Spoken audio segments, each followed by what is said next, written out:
55.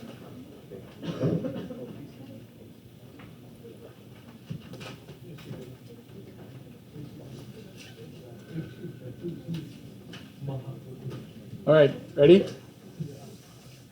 Dependent events. More on this later. Don't worry about the terminology too much right now. It comes back on probability. But basically, I just want you to notice that when we have different tasks, the first one affects the second task, and the second will affect the third, etc., etc. Okay. So I won't highlight that just yet because it's coming back. I just want you to pay attention. This is doing the bonus question that we just did on the test. It's expanding. It's giving an example here. If you're organizing an event and you need to split 15 students into smaller groups to fit them in cars. Okay. You need to split 15 students into smaller groups. Okay. And here you have the lineup. So a car, you have enough to seat 4 in a car. Another has enough space for 5. And 2 cars seat 3. How many different ways can these students be seated in the various cars? You can replace the cars with tents. I've seen one where students were out camping, field trip or whatever, not a field trip, but camp. And it's like there's tents that sleep 4, 5, 7, 8, whatever. And you're supposed to put them in there. How many ways can you place them in the cars in this case? So the first thing I want you to look at is, does order matter at all? Like, maybe let's ask this, are we arranging for a picture? Are we filling in specific positions? No, we're not, right? We're not taking pictures, so I hope that you would go, this is probably combinations. Okay, I hope that's my hope. I know it's not always easy to do. But what I will do is, I'll say that there's 15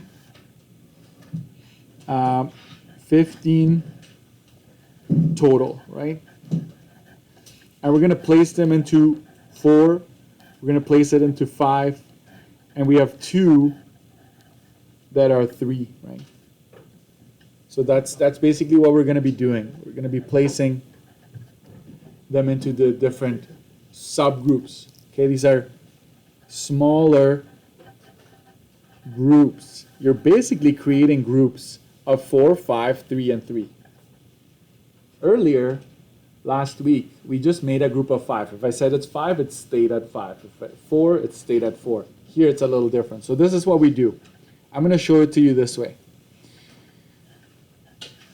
You get to choose which car you want to fill first.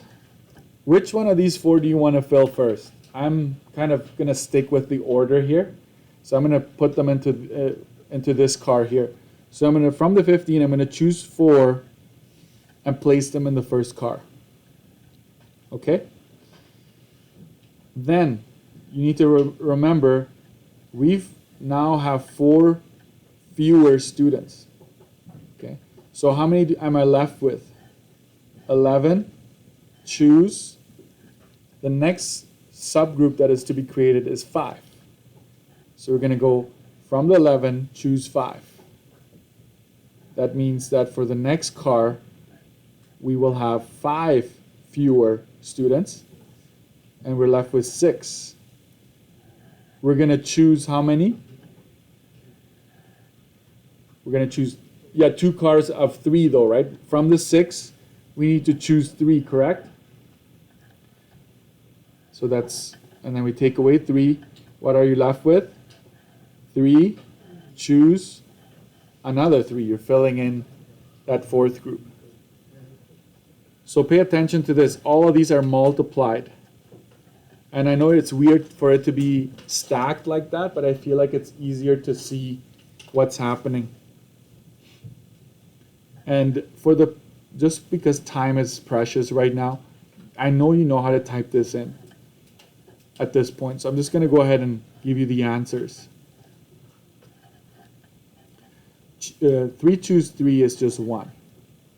If you ever see this, like 3 choose 3 or 1,000 choose 1,000, it doesn't matter. If the numbers are the same, it's always 1. There's only one group that you can create. If you have 3 people, how many groups can you create? Just 1, right? If you use 3. So you just multiply these all. Multiply them all, so you go this times this times this times that. And so you end up with 12,612,600 ways.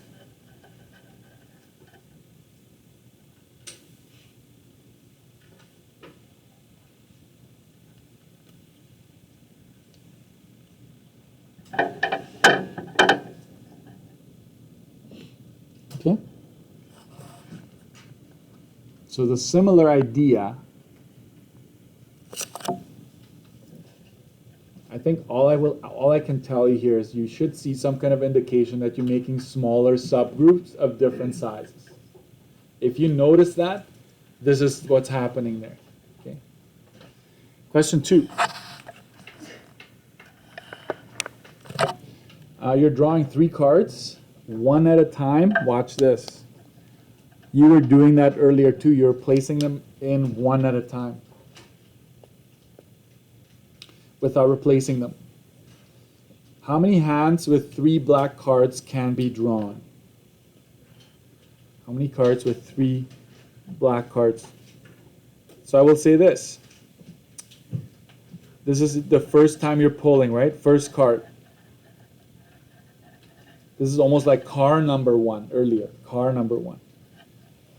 If we want the black card, we're going to say from the 26, we're going to choose 1, correct? Second, how many are left? 25, right? We're choosing 1. And the third card? 24, choose 1. This is 26. 25, 24. This is not a perms. If you're thinking, oh, this is just 26 pick, don't go so fast on that one. Okay. 26, 25, 24. If you multiply that out, you get 15,600 ways to do that. This one is, yeah. It is related to the previous one.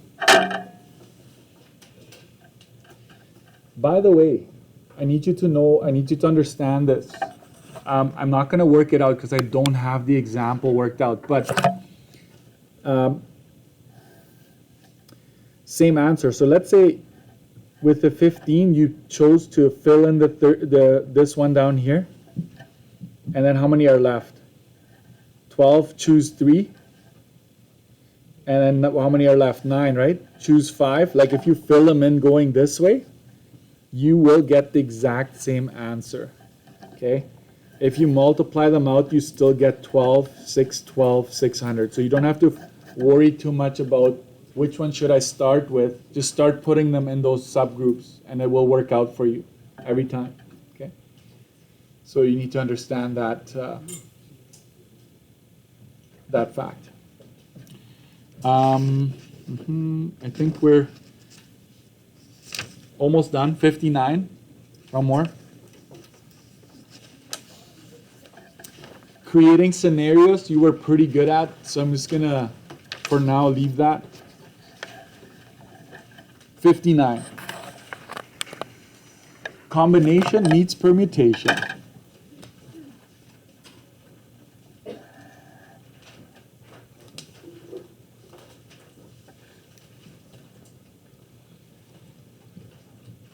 Not very popular, but it has shown up. So I want to prepare you for that. A volleyball coach has a team of 12 players. He would like to know how many teams can be made with a setter, a libero, and 4 other players. There are some positions to be filled, right? Okay, so specific positions. perms. That's permutation. Because, right, it does matter if you pick John to be the setter versus the libero. It's a different team, almost. What about when it says 4 other players? No specific positions. So just, it's almost like you just pick any 4. That'll be fine. So this is comms.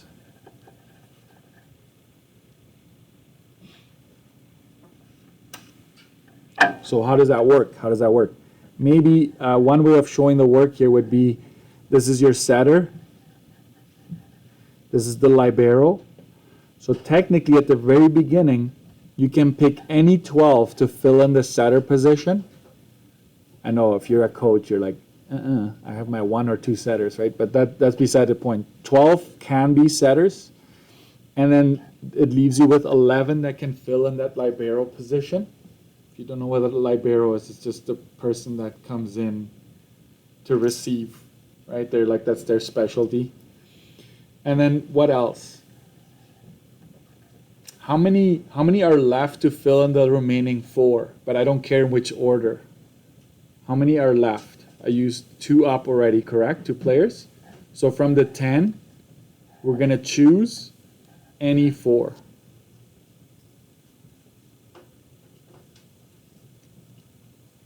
I'm fine with this, but here's the fancier way of doing this. 12, pick 2, multiplies 10, choose 4. 12 pick 2 is 132. 10 choose 4 is 210. That gives you 27,720.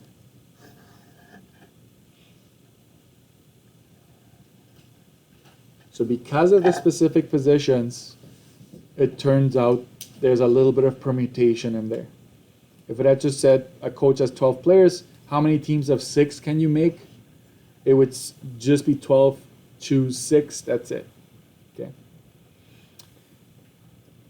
What if this question, what if this team would have been, I need my, just pay attention here, I need my setter, right, power, like if it stated every single of the 6 positions, then this is completely permutation. It completely turns into perm, okay? Right side, left side, all these positions, right? So then this is what it would be. Maybe if you don't know what this is, just leave it right now. B, what if John is the libero? So we're still under the same wording here, but instead of, we have our setter, we have John, he's the libero now, so there's only one that's going to fill in that position. But we will start with 12, right? No, sorry. What is that? John has to be here. How many are left to be picked for the setter? 11. Yes, my bad. And then 2 are gone, so from the remaining 10, we're going to choose 4 players to fill in that remaining slot. Okay. So this gives you 11 times 10 choose 4, which is 11 times 10 choose 4 is 210.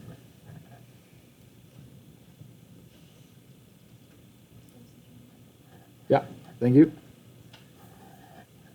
So that many ways in this case. What if John or Nitish are setters? So my setters I had here, so this has to be John or Nitish, right? And then I have my libero. And I still have the 10C4 happening here. So John or Nitish, what goes here? 2, right? There's only 2 options. And that, so I've picked one to place here that leaves me with 11 and then 10C4. So resist the temptation to go 12 minus 2 is 10. Resist that temptation. That's what we always want to do. This is just making the cases easier so you're not having to do this twice. Technically it would be John, 1, 11, 10C4. Or, Nitish, that'd be 1 times 11 times 10C4, and you'd have to add them, okay? So this saves you that extra step to just do it this way.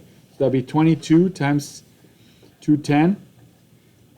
That would be 4620. There we go.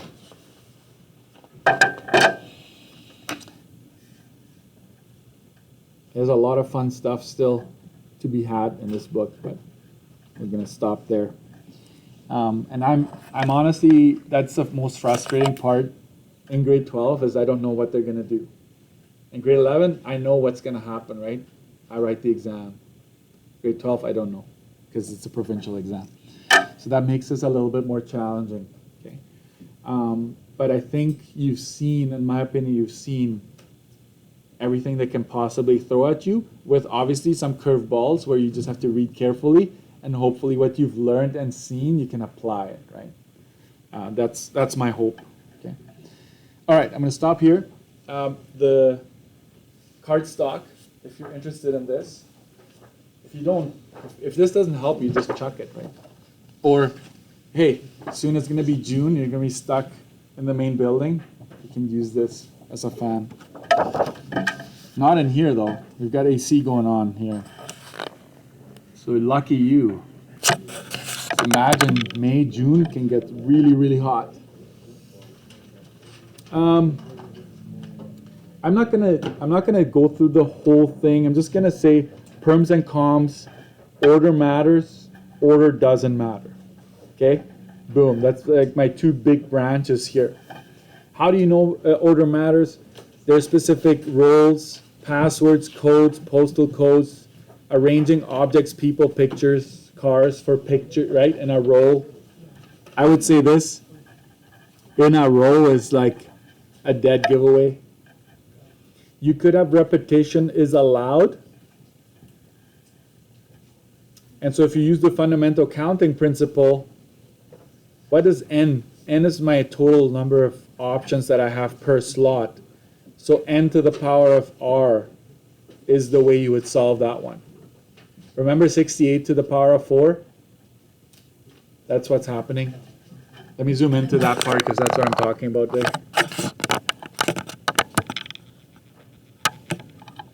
So if you could have letters, right? 26, 26, 26, 26, that's repetition is allowed. If repetition is not allowed, then it's, right, it goes down by 1 every time, so it's n factorial or NPR.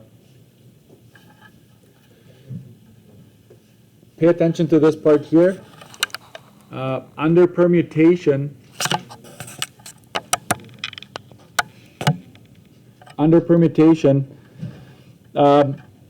where there's overlap or no overlap, I don't think you need to worry about that too much, but sometimes in probability, we'll talk about the overlap a bit more, okay?